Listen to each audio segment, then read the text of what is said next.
then they say we do partial funding the first year, and then they shift the funding to us the second year, and by the fourth year, we still have to call it PM something, but 100% of the funds come from us. So if you look at the percentage of devolution that comes through share of taxes compared to what comes through grants and schemes decided by the center, and increasingly in this regime, named after one individual in the center, then we have lost that independence or that self-determination or that participation as well. So in every way, from a fiscal perspective, from revenue raising, 90% now with the GST Council there. And with spending increasingly there, even though we are the administrators of that spending, they get to design how it should get done, then they get to ask for all kinds of data, then they get to say, no, you qualify, don't qualify. So I would say India started in the wrong place in terms of federalism and has regressed aggressively in the last 8 years or so. We started in the wrong place and we have regressed.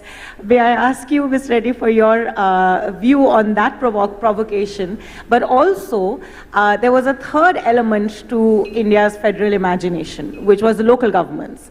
In our constitution in 1950, we placed that into the directive principles, and it took all the way till the early 1990s and a constitutional amendment for them to be formally recognized as part of India's federal architecture. Did we, constitutionally, was that a mistake? Did we wait too long to recognize local governments and place them firmly within the architecture of our federal structure? Yeah, first of all, thanks to the organizers and the founders of South First, Mr. Vasu and all the other founders, and also all the respected colleagues in the panel today. Well, coming to that, Yamini, I think you're very right in saying that it was delayed sizably, and then even after the delay, the 73rd and 74th constitutional amendments that came in order to rectify that delay to some extent also did not actually materialize. Normally, there are two ways. One, the requirement of various areas or territories to come together and be one in order to have a common cause or protection or a common future, etc. The other is to hold territories by way of having a country or a republic. India actually became a union in peculiar circumstances, which with a long history and various happenings. So the aspirations of the people of this country at that point of time when we got independence would be quite different from what the generation of today actually see or perceive. The local bodies should have been strengthened and should have been firmly in place right from day one. Because of the delay and because of it not happening, gradually over a period of time, there arose some sort of a blurredness between the relationship between center and state. Now states are complaining about the federal structure that includes autonomy, that includes fiscal matters. But how much are the states actually looking into the local bodies? How many states actually have empowered Zilla Parishads? How many states actually have empowered the Mandal Parishads or the Taluks? How many states have actually empowered the Panchayats? So sometimes what we do, we get in return. So I feel that this structure, federal structure, if implemented in spirit and objective right to the level of Gram Panchayat, will actually over a period of time stop this change of policy or change of objective which actually was envisaged by the authors of our constitution. Thank you. I hope we can discuss. We have 3 different states here and Kerala. So 4. So I hope we can also look at the differences in local government participation across the different states too, which is such a unique characteristic of our of our federal structure as well. But let me pick up on this question of, so maybe in 1950 it was somewhat regressive, or at least at any rate there was an imagination of a relatively strong center. But if you look at the arc of independent India, especially after single party dominance of Congress starts breaking, democracy gives you a great vibrancy of federalism. So to Ambedkar's imagination of us moving from unitary to federalism, regional parties start playing a really important role in our national politics as well. Yet, the puzzle that has always been on my mind, why is it in those peak years of very vibrant, in fact at some point political scientists would argue that national elections in India are in fact state elections, because it's this coming together of states that is forming the coalitions on the, in Delhi, yet very little was done to shift this initial architecture. Shashi, what is your view on that? Well, I think that a lot depends on how the government of the centre runs the country. And I think with the exception of a brief period in the 90s when there was even talk of the states owning Delhi, when the government was essentially comprised largely of regional parties, you do have parties with a so-called national vision in power in Delhi who tend to ride roughshod over the rights and sensibilities of states. I mean, a very good example was as recently as the proclamation of the lockdown for COVID, where though the states would have to implement that lockdown, they were not consulted. It was a decision announced by the Prime Minister on television sort of 3 hours before it needed to be implemented. And it was done using a rather obscure article of the National Disaster Management Act. But that was the end of any pretense of federal authority on this. It was just as when Mrs. Gandhi proclaimed the emergency in 75, the states sort of woke up to the news. The same thing happened with the COVID lockdown. And you see this time and time again, even since PTR was talking about fiscal allocations. Look at the allocations for to the states from the Disaster Management Fund. When COVID came along, you'll see no relationship between the population of the states, their COVID burden, the number of migrants they had to deal with, and the amount of money that that fund decided to allocate to them.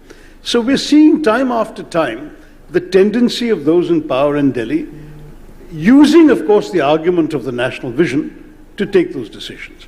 I do take the point that you and Mr. Reddy have made about the local governments. I think Kerala is an honorable exception in many ways, in that local governments have been empowered to a very great extent, and that you're seeing some genuine devolution of authority, though not yet budgetary, not yet adequate budgetary means, but it's still better than most other states that I'm aware of. And that is an anomaly in all this, because if the states can argue that they are being wrongly treated by the centre, the districts can argue they're being wrongly treated by the states.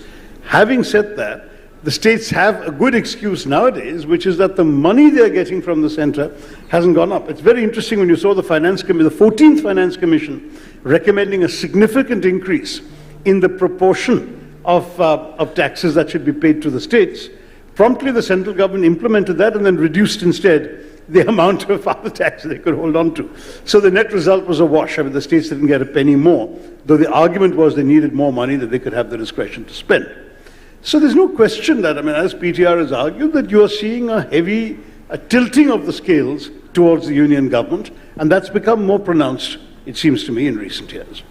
So you mentioned the 14th Finance Commission, and it was, I think, in more ways than one, a watershed moment for fiscal federalism in India by virtue of the attempt to enhance devolution to states. But about that time, colleagues and I were spending a fair amount of time talking to line ministries and bureaucrats within states.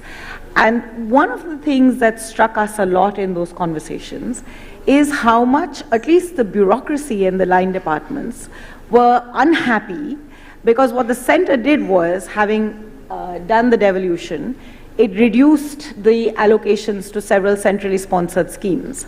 Now, centrally sponsored schemes have been the bane of most state governments since the 1960s, I think commission after commission after commission has complained about centrally sponsored schemes, and attempts have been made every now and again to reduce the number of centrally sponsored schemes from 500 to 120, then goes back to 200.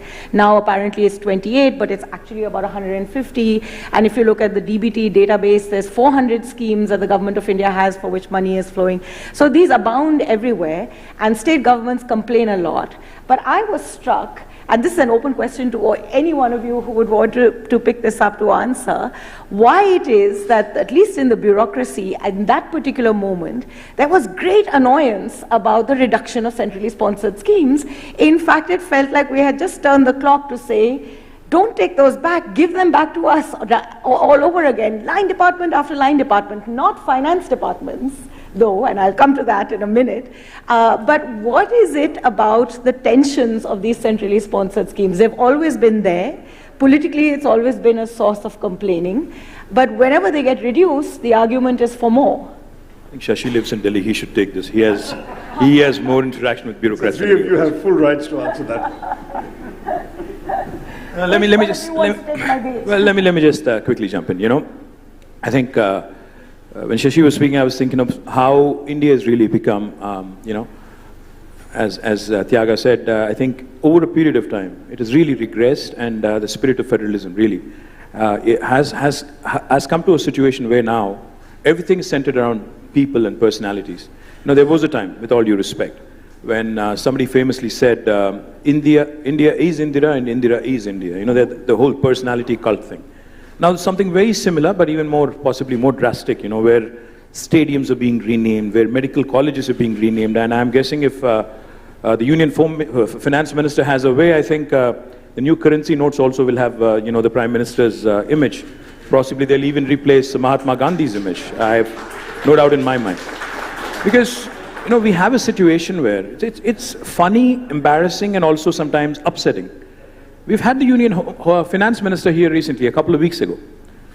She went to a shop, making a scene out there like a street-level BJP worker, asking the collector, right in front of about 200 people, as to where the Prime Minister's photo in the fair price shop was. Well, the point I'm trying to make is, if we are truly a federal republic, as we are supposed to be, why are we fighting over an individual's pictures and in the institutions that we've built at the grassroots level? I mean, if I can certainly counter it and say, you know, when Modi ji was the Chief Minister of Gujarat, did he put up Dr. Manmohan Singh's pictures in all the fair price shops in Gujarat? I don't think so. The point I'm trying to make is, none of our enactments, none of our legislations actually mandate this kind of cult worship. What has essentially happened, Yamini, in my humble opinion, is while we are called the world's largest parliamentary democracy, we function like a presidential democracy and not like a parliamentary democracy. Essentially, everything being centralized. And this applies to states as well, by the way. I'm not saying this only about the union government. I'm also saying the same thing about state government. Even the states, as Rajendra said, we do also, in fact, barring Kerala, probably. So, yes, what you do is sometimes what you get. Karma is a boomerang, like they say. But the point is, we need to, at some point, draw lines, clear distinctions, and say, okay, now let's define our roles. The defense, railways, and there are certain areas we have simply no role. That should be left to the union government. And what is the union government doing today with respect to Narega? They want to deposit funds from the Narega kitty directly into the workers' account in a village. Now, do the states not get to decide what sort of work needs to be taken up? Kerala may have done some things, Telangana may have done some things, Tamil Nadu would want to do something else, and Andhra might be wanting to do something else. We are all on different stages of learning curve. Now, this is the essence of federalism, trying to ensure that we understand stronger the states are, stronger the country is going to be. Each state needs to align its priorities in tandem with its local governments. In Telangana, we run a program called as Palle Pragati and Pattan Pragati. Today, when Government of India is rated the top 20 best villages in the country, 19 are from Telangana because of this program. The point I'm trying to make is, when we are operating with a focus and when we are trying to up our game, all the union government needs to do is encourage performance and leave it to us to decide what central sponsored scheme that we need to participate in and what we can opt out of. If that sort of flexibility is given to us, as opposed to thrusting things down our throat, I think then we truly will become a strong nation. And as Prime Minister calls it, Amrut Kal and Achhe Din will come fairly quickly. Flexibility in centrally sponsored schemes, PTR, do you think that's part of the menu of solutions to reimagining the federal compact? Yeah, I'm not even clear why we should have centrally sponsored schemes as opposed to giving the money to the people, right? I have a video clip picking up from my friend of then Chief Minister of Gujarat, Thiru Narendra Modi, going on a long exposition. It's in Hindi. I can play it here if you want. He says, Mama ka paisa. Yeah, he says, he says the states have been feeding the poor for decades. All of a sudden the union comes and says, this is coming from me. What does that mean? All these things, right? So I think there are some clear roles for the union. Foreign affairs, defense, currency stabilization, trade, policies. But when it comes to what is right, I mean, you and I have talked about this before. You've seen so many CAG reports, not our reports, CAG reports that talk about Swachh Bharat scheme toilets built with no water, because the union government cannot supply water, only the local body can supply water. Or funds sent and not used because you cannot whitewash a thatched school, right? And this notion that somehow you can direct or dictate policy. And then the question then is, what is the intent? Is it to create a kind of cult? Is it to, we have an insurance program, or for that matter, PDS. In all of these things, Tamil Nadu was certainly ahead of the Indian average or the design of the union scheme. Then they design a scheme, and then they say you have to change the name. If you want some share of it to be funded by the union, you have to change the name. We have an insurance program. They want to partly fund some of it. They say you have to put the Prime Minister's image on the card, on the ID card. I mean, we were already doing it before. Now, you get some. So, and I'll go even to the extreme in terms of schemes, right? Like they have the scheme called Jal Jeevan scheme, right? And it started out with, 60 or 80-20, then 60-40, then 40-60, the usual model, sliding scale. But they incentivize you to actually take the tap into every house in every village. Now, in a lot of cases, the villagers don't want the tap in their house. They have their own, mores and their own psychology about it. They want a public tap on the street. In my constituency, in colonies where I've offered to run taps into the house, they say, no, leave the tap outside my house, not inside my house. But the scheme says you only get funding if you take the tap inside the house. Right? This last mile delivery, why should there be a standardized model coming from Delhi about last mile delivery? Different people have different preferences. That's what the states exist for. That's what the local bodies exist for. Now, as far as the local bodies, I definitely take my friend's comment because, he has, unlike me, he has served as a sarpanch at a local body level. I completely agree with the lack of devolution. But it's a double-edged sword. In the case of Tamil Nadu, a lot of our problems with local bodies have to do with the caste problem. And it has to do with no matter what you do about reservations and all that. Once you get to a granular level where within the same geographical area, you reserve this as let's say, a SC seat, but there is a whole lot of non-SC people there. You start having caste problems, and there's been violence and murders and all kinds of clashes and stuff like that. So my colleague, I'm also the Minister for Planning, my colleague, the Vice Chairman of the Planning Commission of Tamil Nadu, says the single biggest improvement in delivery of services and the equality of society in the rural areas of Tamil Nadu was when the line department started driving the programs rather than the local body elected officials. Because if they did that, it was very biased, and even letting out the temple lands and managing the tanks and all that, they would do on a caste basis or a communal basis or a religion basis or something. And once you standardize the model from Chennai, then it became actually better delivery. So I completely agree, you can't have it always. You can't say, I want devolution to my level, but not below me. And again, I think time changes things, right? If you have greater education levels, you have greater integration, more harmony, then you do more devolution. And I think some states, and maybe there's a correlation between the communist philosophy and the fact that Kerala has such high devolution, maybe. But I think all parties take equal credit for that. but you know, some of these things should never be aggregated. There is no natural reason for a one-size-fits-all aggregated model coming from Delhi. That's my view. I think one of the big governance challenges for India is that we still haven't passed out what level of government should be performing what level of function, and it leads to a consistent set of overlaps across the board. I was going to pose the next question, but you've thrown such an important provocation about local governments and the local context that I think, Mr. Reddy, you have to answer that. Because if I at the risk of making a too broad a statement out of your somewhat more nuanced point, would it be right to say that the inequalities at the grassroots level should necessitate a little bit more centralization from the state? I'm just throwing this out as a provocation because I think that's one of the very critical reasons why centralization at the state level has often happened at the cost of deeper devolution to local governments.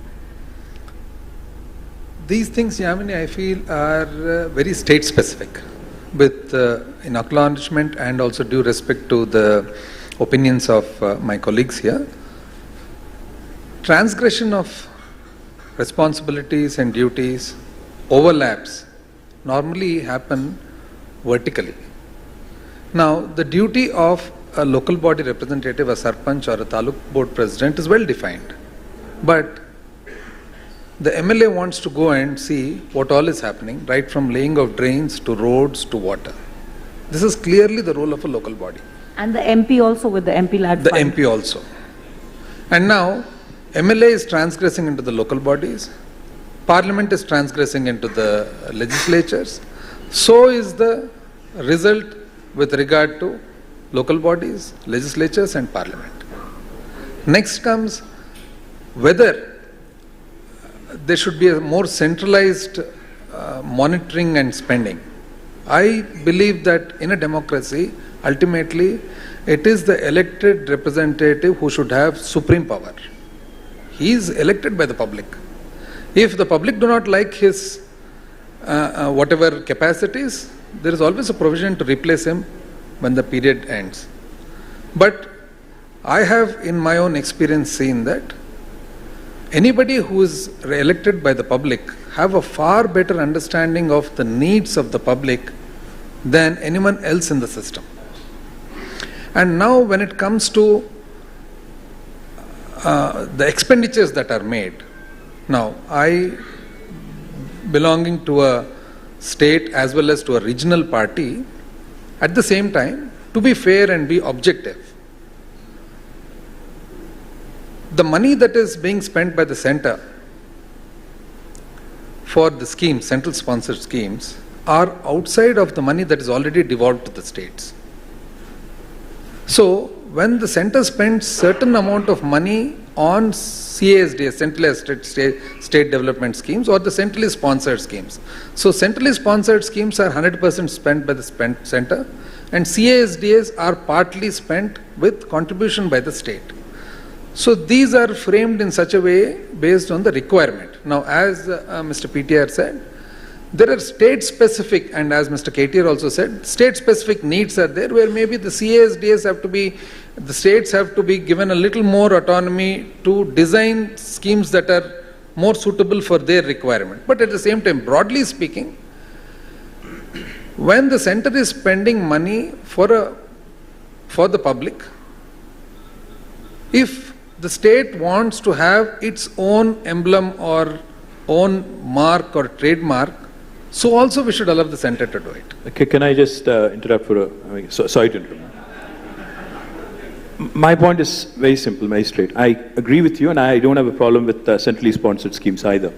The problem arises when somebody tries to impose their ideology. The issue is not centrally sponsored schemes or the larger good that is aimed at for the betterment of the society. That is not a problem at all. See, between all of us, the southern states, we are 19% of the population of this country, but we contribute to 35% of the GDP of this country. So when somebody from Delhi flies into Hyderabad and tells us that I am the giver and you are the taker. You know, the attitude that kicks in, you know, that humne aapko 2 lakh crore diya. Now that really puts me off. Because, you know, every rupee I contribute from Telangana, my exchequer contributes from Telangana, what we get back is 46 paisa.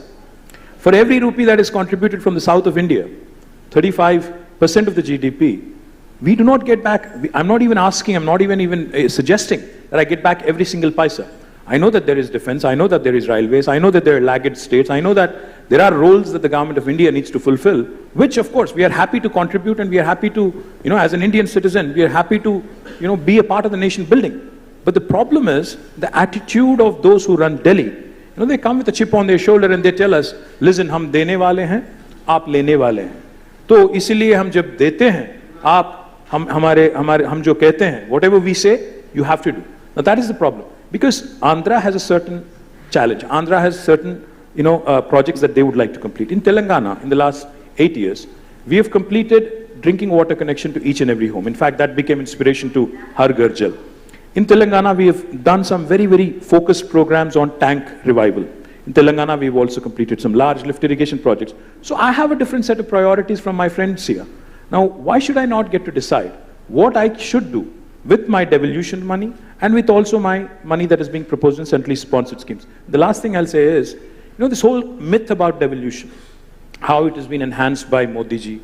Actually, the fact is, both the finance ministers can tell you, it is not 41% that we receive today. Because of all this cess and other things that is happening, we only get 29%, which is far worse than what it was.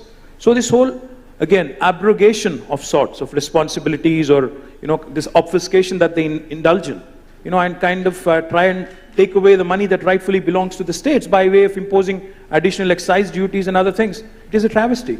So this needs to be challenged. This needs to be addressed. And if needed, it needs to be challenged legally as well.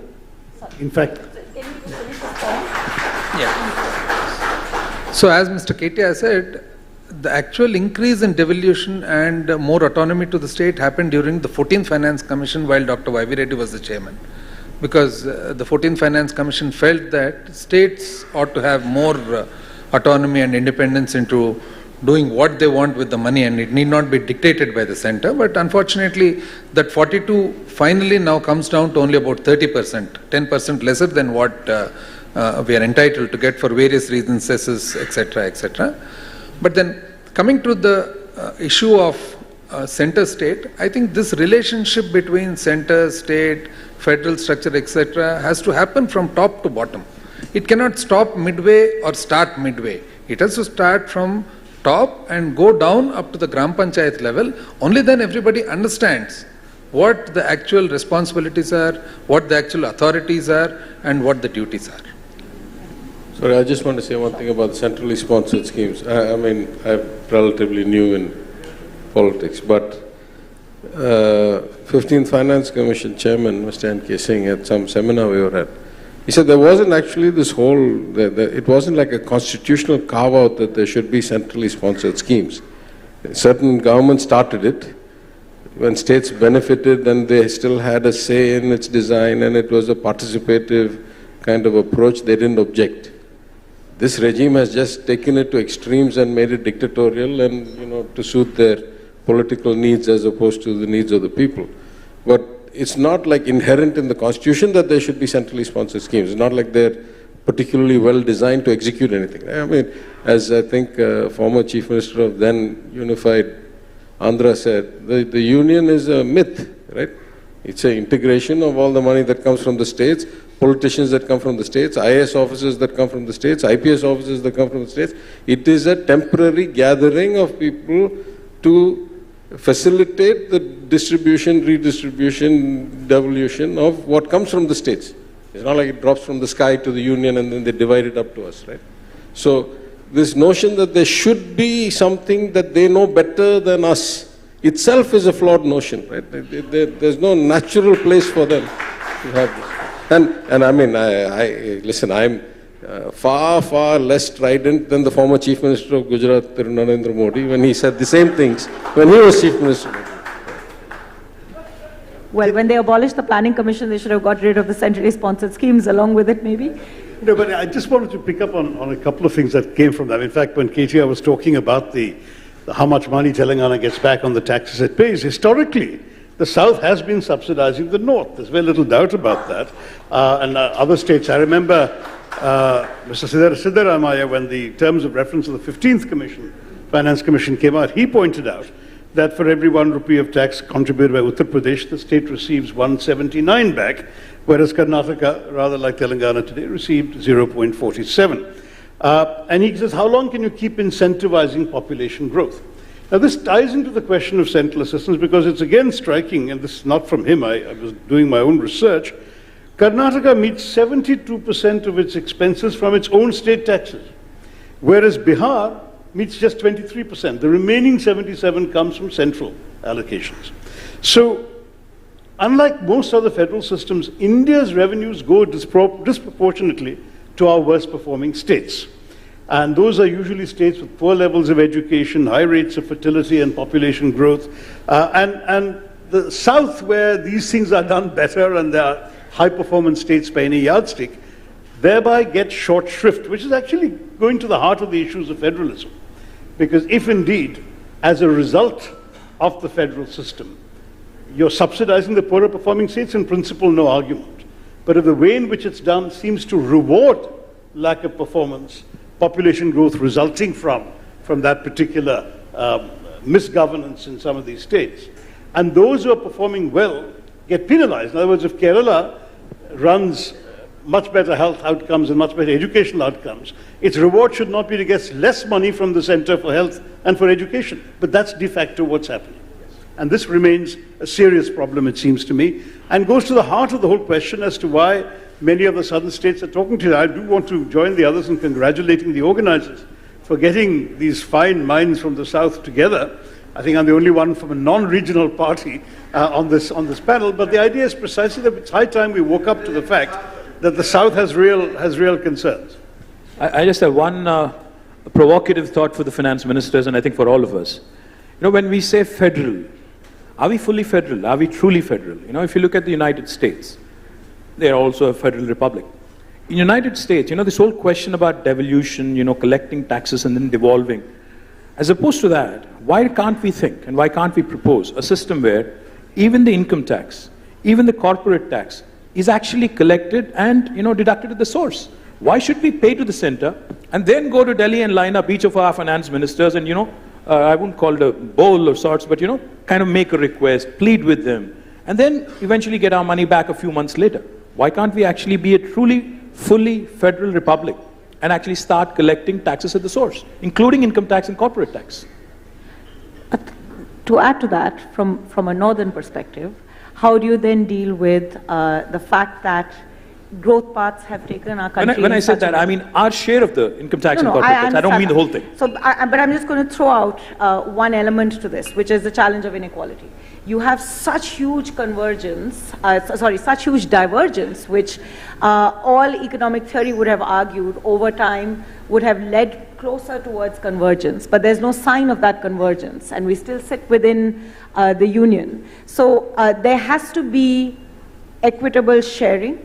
It is a very integrated economy, as we discovered in the times of COVID. The fact that labor and capital moves, it moves from the north to the south, so there is an interdependency. In some senses, it sharpens the federal, it's a sign of a sharpened federal tension, but also a sign of deepened federalism. So how do we balance these two tensions as we go forward in a fairly fraught environment? Let me take the simple question first. Right? I mean, I think certainly we have many examples of societies where income taxes or direct taxes happen at multiple levels. So, you know, both KTR and I lived in the US for many years. The federal government takes some tax, the state government takes some tax, the city of New York takes some tax, the city of Los Angeles takes some tax, right? These are all independent of each other.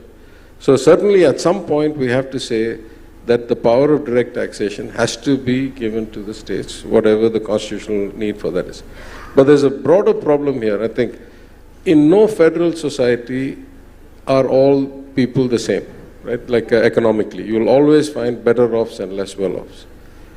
The unique problem of India, and why I said to the 15th Finance Commission in my submission, written submission, I said, if equality and efficiency were the targets of finance commissions, then you all have been miserable failures for 25 years. Because every other society in the world, every other country in the world, the US, China, European Union, wherever, you take funds from the better off, you give it to the less well off, and whatever the measure is, it converges. Longevity, health measures, per capita income, education access. It converges. That's what the transfers are supposed to do.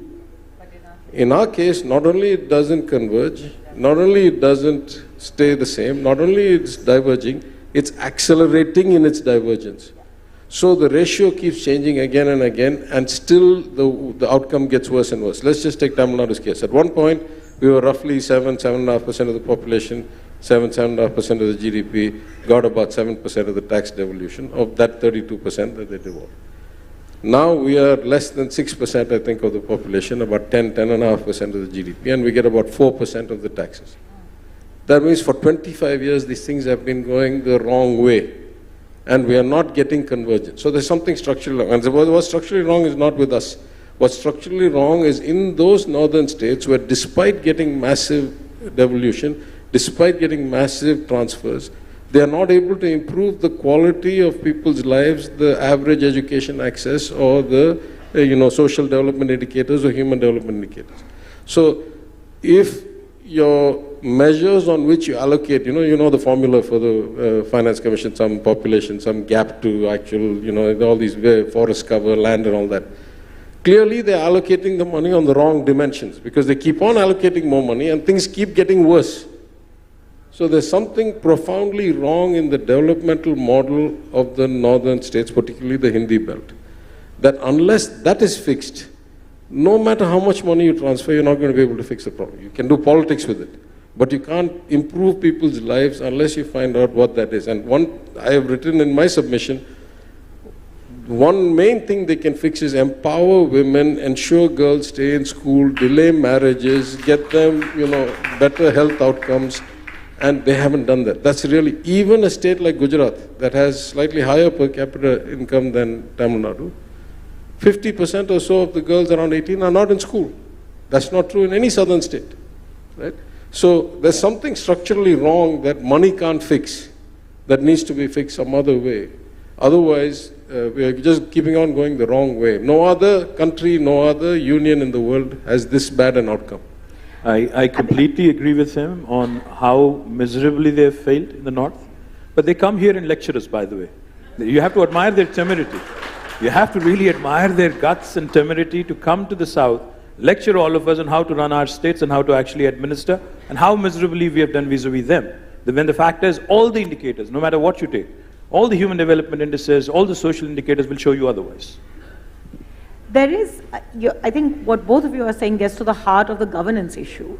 And there is a lot to be learned. That's why federalism matters so much from what different states are doing. So the country learned from the midday meals. The country also learned from Bihar's attempt at giving bicycles to girls to try and bring them, get them to secondary schools. And in all of this, I think one aspect that we haven't talked about much is, and you brought it up in your initial remarks, the question of deliberation, that at the heart of federalism is the idea of coming together to dialogue, to deliberate, to share, to learn, and evolve solutions to these very wicked, hard problems. There has been, Ms. Reddy, if you can reflect a little bit on this, constant attempts in our history of trying to create these so-called sites of deliberation. The Interstate Council, which is now punishment posting for the bureaucrat. The Planning Commission, everybody said, was filled with all kinds of problems. The National Development Council did not work, so we created the Niti Aayog. But then we left it to the finance departments, or the Ministry of Finance rather, to do deliberation with states. The GST Council, which was meant to be a site of deliberation, it works sometimes, it doesn't on other occasions. How do we think about this institutional question? Are we missing something? And what kind of space do we need for states to come together? The regional coming together, of course, is full of learning. The southern states coming together, the northeastern states coming together.